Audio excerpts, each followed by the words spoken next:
بسم الله الرحمن الرحيم. الحمد لله نحمده ونستعينه ونستغفره ونؤمن به ونتوكل عليه ونعوذ بالله من شرور أنفسنا ومن سيئات أعمالنا. من يهده الله فلا مضل له ومن يضلله فلا هادي له. ونشهد أن لا إله إلا الله وحده لا شريك له. ونشهد أن سيدنا وحبيبنا ومولانا محمدا عبده ورسوله صلى الله تعالى عليه وعلى آله وأصحابه وبارك وسلم تسليما كثيرا كثيرا. أما بعد فأعوذ بالله من الشيطان الرجيم. بسم الله الرحمن الرحيم. عبس وتولى أن جاءه الأعمى وما يدريك لعله يزكى أو يذكر فتنفعه الذكرى. أما من استغنى فأنت له تصدى وما عليك ألا يزكى. وأما من جاءك يسعى وهو يخشى فأنت عنه تلهى. كلا إنها تذكرة فمن شاء ذكره في صحف مكرمة مرفوعة مطهرة بأيدي سفرة كرام بررة. صدق اللہ العظیم. حضرات سامعین کرام، آج ہماری گفتگو کا موضوع سورہ عبس کی تفسیر ہے. یہ سورت مکیہ ہے اور مکی صورتوں میں عام طور پر اللہ تعالیٰ نے عقائد کو بیان فرمایا ہے اور خاص طور پر 3 عقیدوں کو فوکس کیا گیا ہے. نمبر 1 اللہ تعالیٰ کی توحید، نمبر 2 رسول اللہ صلی اللہ علیہ وسلم کی رسالت، اور نمبر 3 عقیدہ آخرت. چنانچہ اس صورت مبارکہ کا جو موضوع ہے بنیادی طور پر وہ یہی عقائد ہے. میں نے آپ حضرات کے سامنے اس صورت کی ابتدائی 16 آیتیں تلاوت کی ہیں. انشاءاللہ ان آیتوں کا ترجمہ، ان کا مفہوم اور ان کے تفسیری مضامین کو آج ہم سمجھنے کی کوشش کریں گے. اس صورت مبارکہ کا جو ابتدائیہ ہے، شروع کی آیتیں ہیں، ان کا ایک شان نزول ہے، ایک واقعہ ہے جس کے پس منظر میں ان آیتوں کا نزول ہوا ہے. یہ واقعہ حدیث کی کتابوں میں متعدد صحابہ کرام سے منقول ہے. حضرت عائشہ رضی اللہ تعالی عنہا کی اس سلسلے میں جو روایت ہے اس کو امام ترمذی رحمۃ اللہ علیہ نے اپنی سنن کے اندر نقل فرمایا ہے. واقعہ یہ ہے کہ ایک مرتبہ اللہ کے رسول صلی اللہ علیہ وسلم چند قریش کے سرداروں کے ساتھ بیٹھے ہوئے تھے. ان سرداروں کے نام بھی روایتوں میں آئے ہیں. ابو جہل کا نام بھی ہے، امیہ بن خلف کا نام بھی ہے وغیرہ. تو اللہ کے رسول صلی اللہ علیہ وسلم ان قریش کے بڑے بڑے سرداروں کے ساتھ بیٹھ کر ان کو اسلام کی دعوت دے رہے تھے، قرآن کی آیتیں پڑھ کر ان کو سنا رہے تھے اور ان کو اسلام کی طرف مائل کر رہے تھے۔ ظاہر ہے کہ یہ قریش کے بڑے سردار تھے اور یہ اگر اسلام میں داخل ہو جائیں گے تو ظاہر ہے کہ جو عوام الناس ہیں ان کا پھر داخل ہونا آسان ہو جائے گا، کیونکہ الناس علی دین ملوکہم۔ آپ اس اہم کام کے اندر مشغول تھے اور منہمک تھے اور پوری طور پر آپ متوجہ تھے کہ اس دوران ایک نابینا صحابی جو دونوں آنکھوں سے اندھے تھے، ان کو مطلق کچھ نظر نہیں آتا تھا، وہ آپ کے پاس آئے اور انہوں نے آپ صلی اللہ علیہ وسلم سے دین کو سیکھنے کی یا قرآن کی کچھ آیتوں کو سیکھنے کی فرمائش کی۔ یہ صحابی کون تھے؟ یہ حضرت عبداللہ ابن ام مکتوم رضی اللہ تعالی عنہ تھے، جن کے بارے میں روایتوں میں آتا ہے کہ فجر کی اذان دیا کرتے تھے۔ دور نبوی کے اندر فجر کی 2 اذانیں ہوتی تھی۔ اذان اول حضرت بلال رضی اللہ تعالی عنہ دیتے تھے اور اذان ثانی جو اصل صبح صادق کے بعد دی جاتی تھی وہ حضرت عبداللہ ابن ام مکتوم رضی اللہ تعالی عنہ دیا کرتے تھے۔ اور یہ آپ صلی اللہ علیہ وسلم کی جو سب سے پہلی زوجہ مطہرہ تھی حضرت خدیجہ رضی اللہ تعالی عنہ، عبداللہ ابن ام مکتوم رضی اللہ تعالی عنہ ان کے پھوپھیزاد بھائی تھے،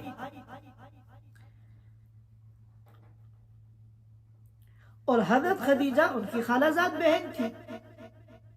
بہرکیف یہ چونکہ نابینا تھے، انہیں نظر نہیں آتا تھا، اس لیے یہ بے تکلف حضور صلی اللہ علیہ وسلم کے پاس پہنچ گئے اور نابینا ہونے کی وجہ سے موقع کی نزاکت کو اور اہمیت کو وہ نہیں سمجھ پائے اور انہوں نے برجستہ اور بے تکلف حضور صلی اللہ علیہ وسلم سے کچھ سیکھنا چاہا اور آپ پر اصرار کیا کہ آپ مجھے ابھی سکھائیں۔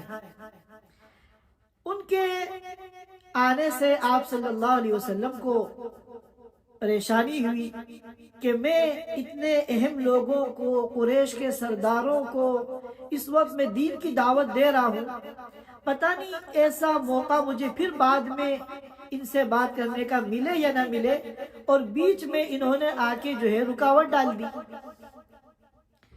اب ظاہر ہے کہ یہ تو نابینا ہے، ان کی تو کوئی غلطی نہیں ہے، انہیں نہیں معلوم کہ اللہ کے رسول کے پاس کون بیٹھا ہے اور آپ کس سے بات کر رہے ہیں۔ تو ان کے آنے سے اور آنے کے بعد دخل دینے سے حضور پریشان ہو گئے اور حضور کے چہرے پر ناگواری کے آثار ظاہر ہوئے، اور آپ ان سے منہ پھیر کر، ان کو اگنور کر کے آپ جو قریش کے سرداروں کے ساتھ بات کر رہے تھے آپ اسی کو کنٹینیو کرتے رہے۔ تھوڑی بہت دیر کے بعد مجلس ختم ہو گئی اور آپ صلی اللہ علیہ وسلم جب وہاں سے اٹھ کر اپنی قیامگاہ کے لیے جانے لگے تو وحی کے نزول کے جو آثار ہوتے تھے اور آپ جسمانی اعتبار سے جو کیفیات محسوس کرتے تھے وحی کے نزول کے وقت، وہ آثار اور کیفیات ظاہر ہونے لگی اور آپ سمجھ گئے کہ وحی نازل ہو رہی ہے۔ چنانچہ پھر یہ آیات کریمہ نازل ہوئی، عبس وتولی ان جاءہ الاعمی۔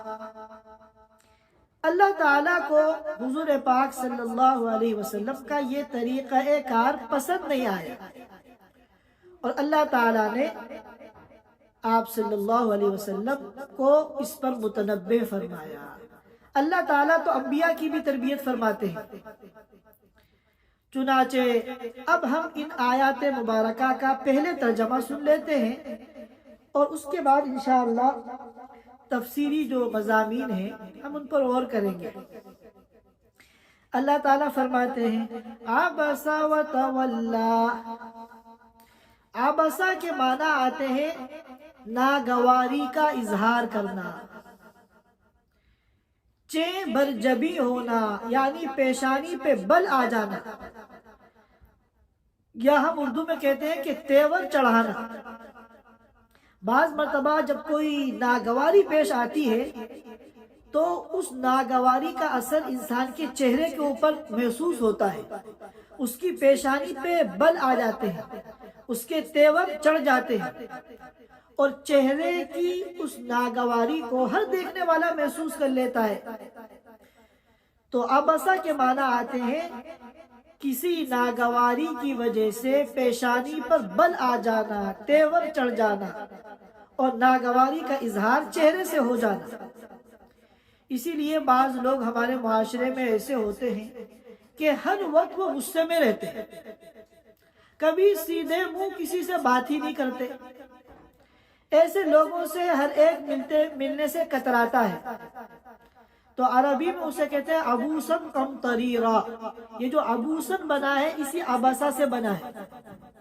اور بعض چہرے ماشاءاللہ ایسے ہوتے ہیں ہر وقت ان چہروں پہ بشاشت رہتی ہے، ان کے چہروں پہ کھلکھلاہٹ رہتی ہے، اور ہر ایک ان سے ملنا چاہتا ہے، ان کے قریب آنا چاہتا ہے۔ تو عبسا کا ترجمہ ہوا کہ وہ کون، وہ اللہ کے رسول صلی اللہ علیہ وسلم کی طرف اشارہ ہے کہ محمد صلی اللہ علیہ وسلم نے عبسا ناگواری کا اظہار کیا، وتولا اور منہ پھیر لیا، اگنور کیا، ان جاءہ الاعمی، اس وجہ سے کہ آیا ان کے پاس ایک نابینا۔ اعمی مانے نابینا، اندھا، اور جاء یجیء کے معنی آتے ہیں آنا، آپ حضرات جانتے ہیں۔ وَمَا يُدْرِيكَ لَعَلَّهُ يَزَّكَّىٰ، اور اے نبی آپ کو کیا معلوم شاید یہ پاکیزگی حاصل کرتا، شاید یہ پاکیزگی حاصل کرتا، او یذکر، یا نصیحت کو قبول کرتا، فتنفعہ الذکرى، پھر یہ نصیحت اس کے کام آتی۔ تو یہ جو نابینا صحابی عبداللہ ابن ام مکتوم رضی اللہ تعالی عنہ آئے تھے، اور جن کو دیکھ کر آپ کی پیشانی پہ بل آ گئے اور آپ نے ان کی طرف سے منہ پھیر لیا، کیا بعید ہے کہ یہ آپ سے مل کر، آپ سے بات کر کے دین کی ایسی باتیں سیکھ لیتے اور اس کو اپنی زندگی کا حصہ بنا لیتے کہ اس سے ان کی زندگی میں پاکیزگی آ جاتی، اور ایسی نصیحتیں وہ قبول کر لیتے جو نصیحتیں ان کو زندگی میں کام آتی۔ اس کے بعد فرماتے ہیں او یذکر فتنفعہ الذکریٰ، یا وہ نصیحت کو قبول کرتے ہیں، ذکر کے معنی نصیحت، اور یذکر اصل میں تھا یتذکر، تذکر یتذکر کے معنی آتے ہیں نصیحت کو قبول کرنا، ایکسپٹ کرنا۔ فتنفعہ الذکریٰ، یا وہ نصیحت قبول کرتے، فتنفعہ الذکریٰ، اور پھر وہ نصیحت ان کے کام آتی۔ اما من استغنا، بہرحال وہ لوگ جنہوں نے لاپرواہی برتی۔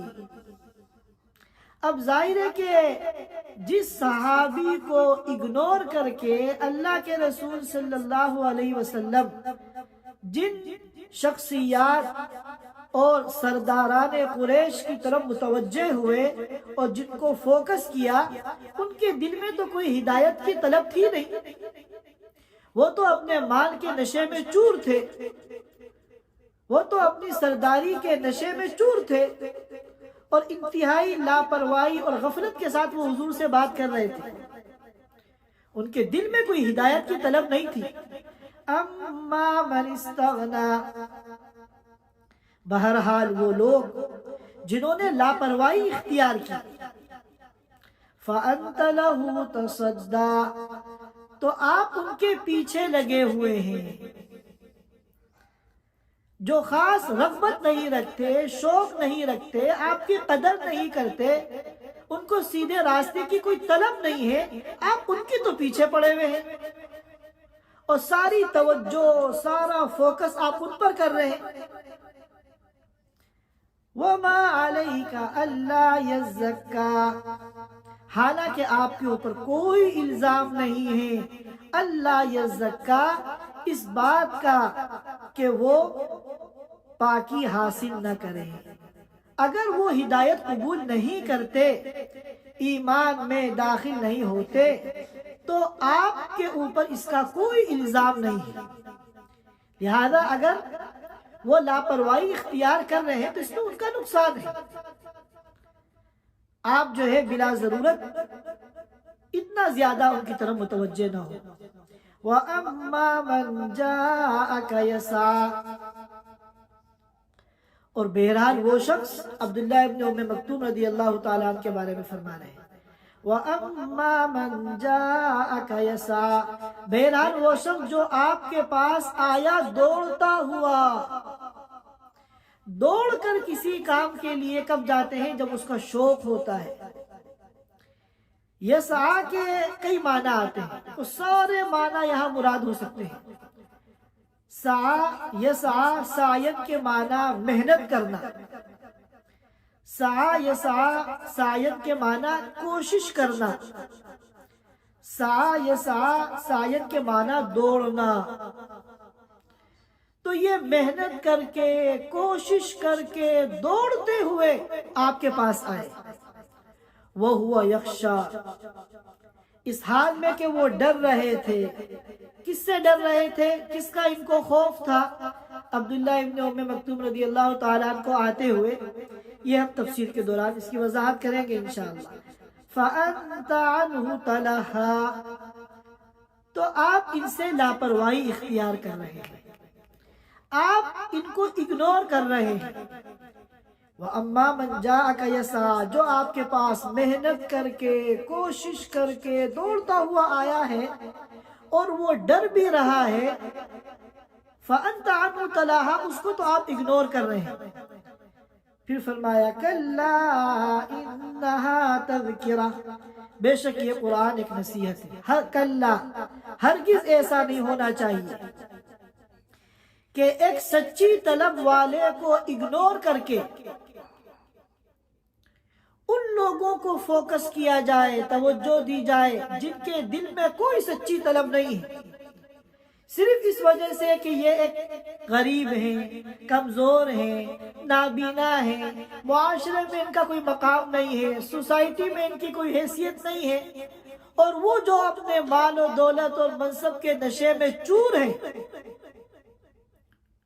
ان کے پاس مال ہے، دولت ہے، اور سوسائٹی میں ان کا ایک مقام ہے، معاشرے میں ان کی ایک حیثیت ہے، صرف اس وجہ سے آپ کلا، ہرگز ایسا نہیں ہونا چاہیے۔ انہا تذکرہ، بے شک یہ قرآن ایک نصیحت ہے۔ فمن شاء ذکرہ، پس جو چاہے وہ اس کو یاد کر لے، یعنی اس نصیحت کو قبول کر لے، اس پر عمل کر لے۔ فی صحف مکرمہ، اور یہ قرآن ایسے صحیفوں میں ہے جو مقدس ہیں، قابل تعظیم ہے، مرفوعات مطہرہ، مرفوع اونچے مقام والے ہیں، مطہرہ اور انتہائی پاکیزہ ہے، بِأَيْدِي سَفَرَہ، ایسے ملائکہ کے ہاتھوں میں ہیں جو لکھنے والے ہیں۔ سفرہ کا ایک ترجمہ اور بھی ہے جو ہم تفسیر کے دوران انشاءاللہ بتائیں گے، کرام بررہ، اور وہ عزت والے ہیں، شرافت والے ہیں، بررہ اور نیکی والے ہیں۔ یہ ان آیات مبارکہ کا ترجمہ تھا۔ شان نزول ترجمے سے پہلے آپ حضرات سن چکے ہیں، اب ہم ان کا ایک تفسیری جائزہ ان آیات کا لے لیتے ہیں۔ عبس وتولی،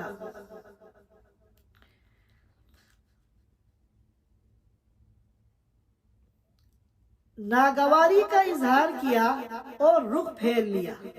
کس نے؟ حضور پاک صلی اللہ علیہ وسلم نے۔ اللہ تعالیٰ یہاں حضور پاک صلی اللہ علیہ وسلم کے ایک عمل کی اصلاح تو فرما رہے ہیں، مگر اسلوب ایسا اختیار کیا کہ آپ کو کوئی تکلیف نہ ہو اور آپ کے مقام اور مرتبے کے اندر کوئی کمی نہ آئے۔ اب ظاہر ہے کہ قرآن تو حضور پہ نازل ہو رہا ہے، اور قرآن میں اللہ اپنے رسول کو مخاطب بنا رہا ہے۔ اب رسول کے بارے میں اگر کوئی بات بتائی جا رہی ہے تو ہونا تو یہ چاہیے تھا کہ خطاب کا صیغہ استعمال ہوتا۔ کیا کہتے؟ عبستا وتولیتا، اے نبی آپ نے ناگواری کا اظہار کیا، آپ نے منہ پھیر لیا، لیکن خطاب کے بجائے غائب کا صیغہ استعمال کیا، عبسا، انہوں نے، تاکہ ڈائریکٹ اگر مخاطب بنا کے حضور کو یہ بات کہیں گے تو حضور کو تکلیف ہوگی، اس لیے غائب کے صیغے سے آپ کا نام لیے بغیر۔ ظاہر ہے کہ ہمیں جب کبھی کسی کو ٹوکنا ہوتا ہے تو اگر ہم اشارے کنائے میں بات کرتے ہیں تو ہماری بات بھی پہنچ جاتی ہے اور سامنے والے کی عزت بھی بچ جاتی ہے، اور اگر ڈائریکٹ اس کو مخاطب بنا کے ٹوک دیا جائے تو مخاطب کو تکلیف بھی ہوتی ہے، بے عزتی بھی محسوس ہوتی ہے۔ تو اللہ تعالیٰ حضور کے ایک عمل پر متنبہ تو فرما رہے ہیں، مگر اسلوب ایسا اختیار فرمایا کہ اس سے آپ کی کو کوئی تکلیف نہ ہو اور آپ کے مقام و مرتبے میں کوئی کمی نہ آئے۔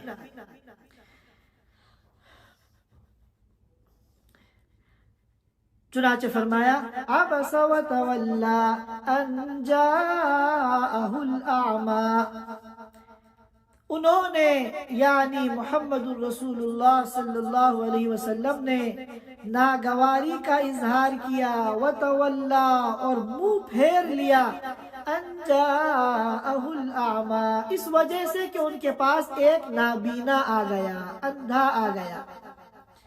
وما يدريك لعله يزكى، اے نبی آپ کو کیا معلوم، شاید یہ نابینا آپ کی بات سن کر آپ کے ساتھ شرف کلام حاصل کر کے یہ کوئی دینی ترقی کر لیتا، یزکا پاکیزگی حاصل کر لیتا، او یذکروا یا کوئی ایسی نصیحت قبول کر لیتا، فتنفعہ الذکریٰ کہ وہ نصیحت اس کو پھر کام آتی۔ یہ جو واقعہ ہے اور یہ جو آیات مبارکہ ہیں، علماء کرام نے اس سے دعوت کے بہت سے اصول بیان کیے۔ بعض علماء کرام نے یہ فرمایا کہ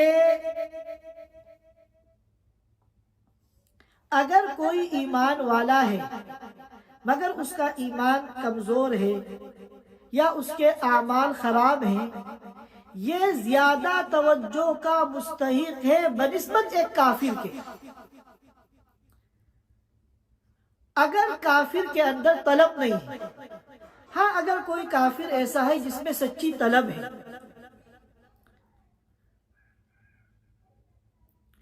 سچی طلب ہے اور وہ دین حق کی تلاش میں ہے، تب تو سب سے زیادہ توجہ کا مستحق وہ ہے، کیونکہ کفر زیادہ بڑی بیماری ہے۔ اور اگر کسی ایمان والے کے اندر ایمان کی یا اعمال کی کوئی کمزوری ہے اور وہ ترقی کرنا چاہتا ہے کمزوری کو دور کر کے، تو یہ بیماری نسبتاً چھوٹی ہے۔ اب اللہ کے رسول صلی اللہ علیہ وسلم نے تو یہی سمجھا تھا کہ یہ جو کفار بیٹھے ہوئے ہیں ان کو تو بیماری بڑی ہے، کیونکہ یہ تو کافر ہیں، اور عبداللہ ابن ام مکتوم رضی اللہ تعالیٰ یہ تو مومن ہے، بے شک دین سیکھنے کے لیے آئے ہیں، وہ بھی ایک بہت بڑی ضرورت ہے، لیکن ان کی جو بیماری ہے وہ چھوٹی ہے، اور ایک ڈاکٹر کے سامنے جب ایک اچانک دو مریض آ جائیں تو وہ کس کی طرف متوجہ ہوگا؟ پہلے بڑی بیماری کی طرف۔ ایک ڈاکٹر کے نرسنگ ہوم میں ایک ساتھ دو مریض آ گئے، ایک مریض کو تو نزلہ ہوا ہے، وہ نزلے کی دوا لینے کے لیے آیا ہے، اور ایک مریض ہے جس کو ہارٹ اٹیک ہوا ہے۔ تو اب آپ بتائیے کہ ڈاکٹر کیا ہارٹ اٹیک والے مریض کو چھوڑ کر اس نزلے والے مریض کو پہلے دیکھے گا؟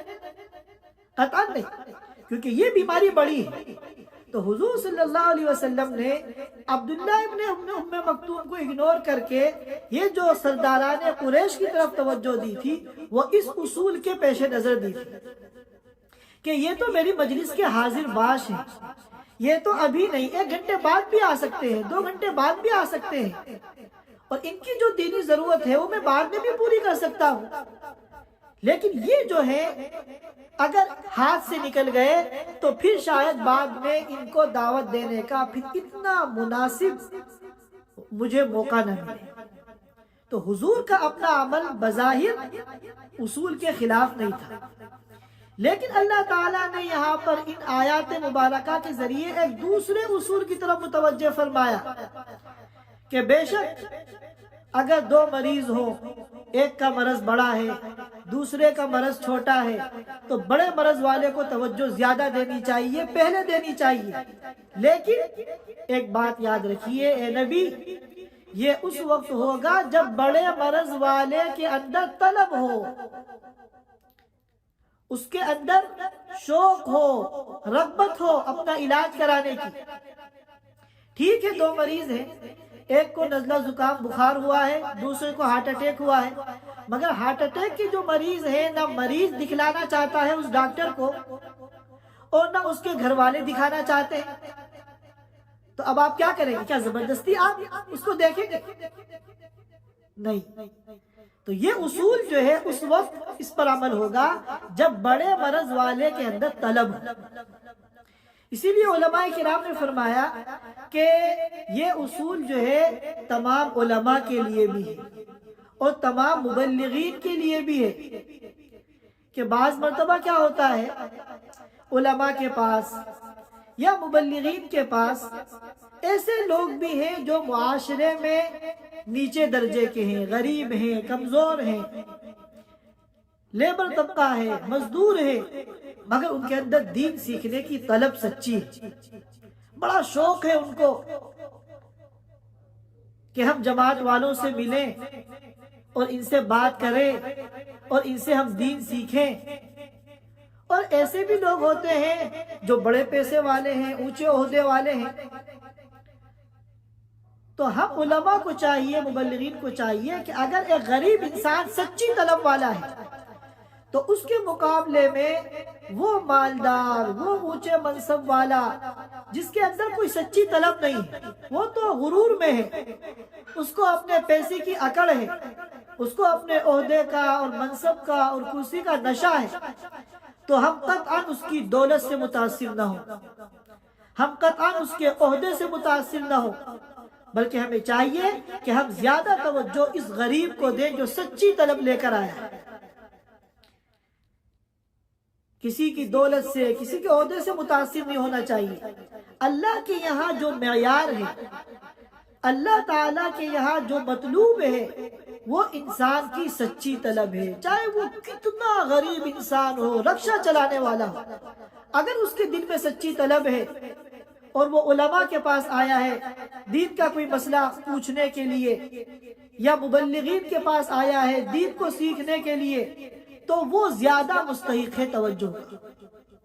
ہم لوگ اگر اس کو اگنور کر کے دولت مند لوگوں کو زیادہ توجہ دیں گے تو ہم بھی یہاں پر ان آیات کی خلاف ورزی کرنے والے ہوں گے۔ اس کے بعد فرمایا وَأَمَّا مَنِ اسْتَغْنَىٰ، بہرحال وہ لوگ، یہ اشارہ ہے قریش کے سرداروں کی طرف کہ جنہوں نے لاپرواہی اختیار کی، وہ لاپرواہی کے ساتھ بیٹھے ہوئے ہیں، کوئی دل میں طلب نہیں ہے، شوق نہیں ہے۔ فَأَنْتَ لَهُ تَصَدَّىٰ، آپ ان کے پیچھے پڑے ہوئے ہیں، ان کے در پہ ہے، ساری توجہ سارا فوکس آپ کا ان پر ہے۔ وَمَا عَلَيْكَ أَلَّا يَزَّكَّى، حالانکہ اگر وہ ایمان قبول نہیں کریں گے، اپنے نفس کے اندر پاکیزگی حاصل نہیں کریں گے، تو آپ کے اوپر اس کا کوئی الزام نہیں ہے۔ وَأَمَّا مَنْ جَاءَكَ يَسْعَىٰ، یہ آیات ہے عبداللہ ابن مکتوم رضی اللہ تعالیٰ عنہ کے بارے میں، کہ بہرحال جو شخص آپ کے پاس محنت کر کے کوشش کر کے دوڑتا ہوا آیا، ظاہر ہے کہ ایک نابینا کا ایک جگہ سے دوسری جگہ جانا یہ کوئی آسان نہیں، اس کو نظر نہیں آتا، وہ ٹھوکر کھا کے گر بھی سکتا ہے، اس کی کسی سے ٹکر بھی ہو سکتی ہے، راستہ بھٹک بھی سکتا ہے، تو اس کا آنا جو تھا وہ کوئی آسان تو تھا نہیں، لیکن شوق علم اور شوق دین اس کو کھینچ کر لے آیا۔ وَهُوَ يَخْشَىٰ، اور وہ اللہ سے ڈرتا بھی ہے۔ ان سرداروں کے دلوں میں تو اللہ کا کوئی ڈر نہیں ہے، کوئی خوف نہیں ہے، لیکن یہ جو نابینا صحابی ہے عبداللہ ابن ام مکتوم، یہ اللہ سے ڈرتے ہیں۔ اور بعض مفسرین نے فرمایا کہ وَهُوَ يَخْشَىٰ کا مطلب یہ ہے کہ یہ لوگوں سے ڈرتا ہوا آیا، کیونکہ یاد رکھیے یہ سورت مکیہ ہے، مدنیہ نہیں، اور شان نزول کا یہ واقعہ مکے کا ہے، مدینے کا نہیں۔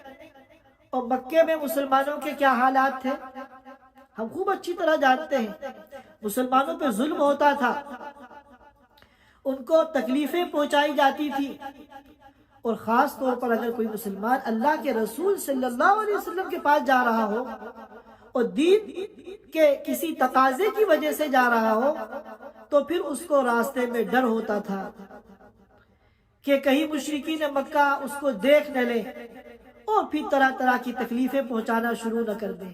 اور یہ تو صحابی بھی بیچارے بڑے کمزور نابینا تھے، کوئی اگر طاقتور ہو، دبنگ ہو، تو اس کو تو پھر تھوڑا سا حوصلہ ہوتا ہے کہ میں آسانی سے کوئی مجھے پریشان نہیں کر سکتا، لیکن یہ بیچارے صحابی بھی کمزور تھے، غریب تھے، اندھے تھے، کس طرح یہ ڈرتے ہوئے دشمنوں کی نگاہوں سے بچتے ہوئے اللہ کے رسول صلی اللہ علیہ وسلم کی خدمت میں حاضر ہوئے۔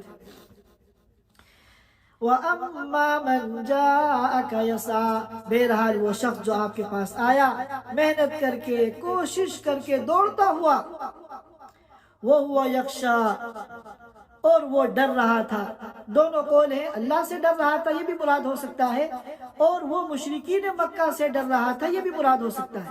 فَأَنْتَ عَنْهُ تَلَهَا، تو ہونا تو یہ چاہیے تھا کہ آپ اس کی قربانی کی قدر کریں، آپ اس کے جذبے کی قدر کریں، اور آپ اس کی طرف پوری توجہ دیں، لیکن آپ نے کیا کیا؟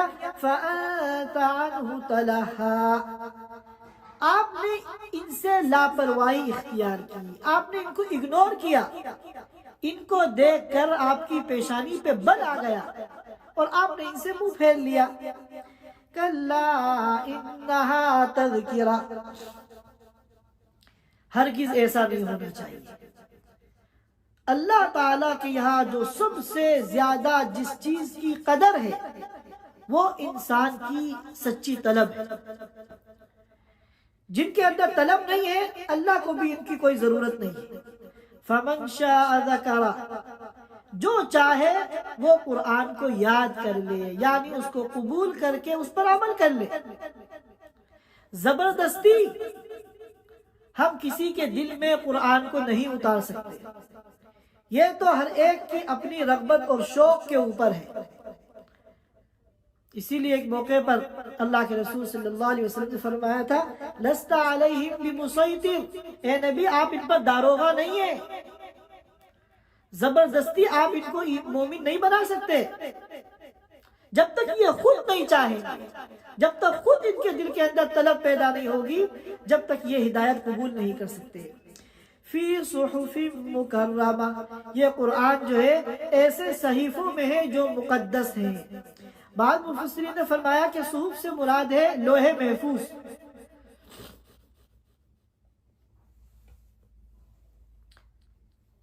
بعد مفسرین کرام نے فرمایا، ابھی آواز آ رہی ہے؟ جی آ رہی ہے، سب آ گئے. کتنی دیر جو ہے منقطع ہوا؟ کچھ سیکنڈز، 30 سیکنڈز. ٹھیک ہے، اچھی بات ہے. فرمایا فی صحف مکرمہ کہ یہ قرآن ایسے صحیفوں میں ہے جو مقدس ہے. بعض مفسرین کرام نے فرمایا کہ یہاں صحف سے مراد ہے لوح محفوظ. اور پھر سوال یہ ہے کہ لوح محفوظ تو ایک ہے اور صحف جمع ہے صحیفے کی، تو اس کے لیے جمع کا صیغہ کیوں استعمال کیا گیا؟ تو اس کا جواب مفسرین کرام نے فرمایا کہ چونکہ وہاں سے صحائف میں منتقل کیا گیا، مختلف صحیفوں میں لوح محفوظ سے اللہ کے کلام کو فرشتوں نے نقل کیا، تو اس مناسبت سے یہاں جمع کا صیغہ استعمال کر دیا گیا. مرفوعات، جس کا مقام بہت اونچا ہے، مطہرہ اور پاکیزہ ہے. یہی وجہ ہے کہ علماء نے فرمایا کہ قرآن کی جو یہ صفت ہے کہ اس کا مقام بہت اونچا ہے اور اس کے اندر پاکیزگی ہے. جو بھی قرآن کی قدر کرے گا، قرآن کا حق ادا کرے گا، قرآن کے ساتھ تعلق قائم کرے گا. اور قرآن کی قدر کیا ہے؟ سب سے پہلے تو قرآن کا ادب کیا جائے، نمبر 2 قرآن کو سیکھا جائے، نمبر 3 قرآن کو سمجھا جائے، نمبر 4 قرآن پر عمل کیا جائے، نمبر 5 پھر قرآن کی طرف ساری انسانیت کو دعوت دی جائے. تو جو قرآن کے ساتھ جتنا بھی اپنا تعلق قائم کرے گا، اس کا مقام بھی دنیا اور آخرت میں اونچا ہوگا، کیونکہ قرآن کے ساتھ رفعت لازم ہے. جو بھی قرآن سے جڑے گا دونوں جہان کے اندر اس کا مقام اونچا ہوگا. اسی طرح مطہرہ، قرآن کے ساتھ صفت طہارت لازم ہے. جو بھی اپنا تعلق قرآن کے ساتھ قائم کرے گا اس کے اندر پاکیزگی آئے گی، اس کے اخلاق میں پاکیزگی آئے گی، اس کے کردار کے اندر پاکیزگی آئے گی، اور ہر قسم کی اخلاقی اور کردار کی گراوٹ سے، نجاست سے وہ محفوظ ہوگا. فرمایا بِأَيْدِي سَفَرَةٍ، وہ ایسے فرشتوں کے ہاتھ میں ہے جو لکھنے والے ہیں. سفرہ کے ترجمے میں 2 احتمال ہیں. اگر یہ سفرہ سافر کی جمع ہے تب تو ترجمہ ہے لکھنے والے، اور اگر یہ سفرہ سفیر کی جمع ہے تو اس کا ترجمہ ہے پیغام لے جانے والے. پیغامبر، قاصد جسے کہتے ہیں، سفیر کے معنی ہے قاصد، پیغام لے جانے والا. تو یہ دونوں صفت فرشتوں کی ہیں. کرام بررہ، جو کریم بھی ہیں. کرم اور کرامت کا تعلق ہے اخلاق سے، جن کے اخلاق بڑے اونچے ہیں، بڑے عالی ہیں. اور بررہ یہ بنا ہے بررن سے، بررن کے معنی ہے نیکی، اور نیکی کا تعلق ہے عمل سے، کردار سے. تو جو اخلاق کے اعتبار سے بہت اونچے ہیں وہ کرام ہیں، اور جو کردار کے اعتبار سے، اپنے عمل کے اعتبار سے اونچا مقام رکھتے ہیں وہ بررہ ہیں. تو یہ قرآن جو ہے ہمیشہ اللہ تعالیٰ نے ایسے ہاتھوں میں دیا ہے جو محفوظ ہاتھ ہیں، جو کرام بھی ہیں، اعلیٰ اخلاق والے بھی ہیں، اور بررہ بھی ہیں، اعلیٰ کردار والے بھی ہیں. لہذا کسی شیطان کی، کسی سرکش جن کی یہ ہمت نہیں ہے کہ ان سے قرآن کو اچک سکے.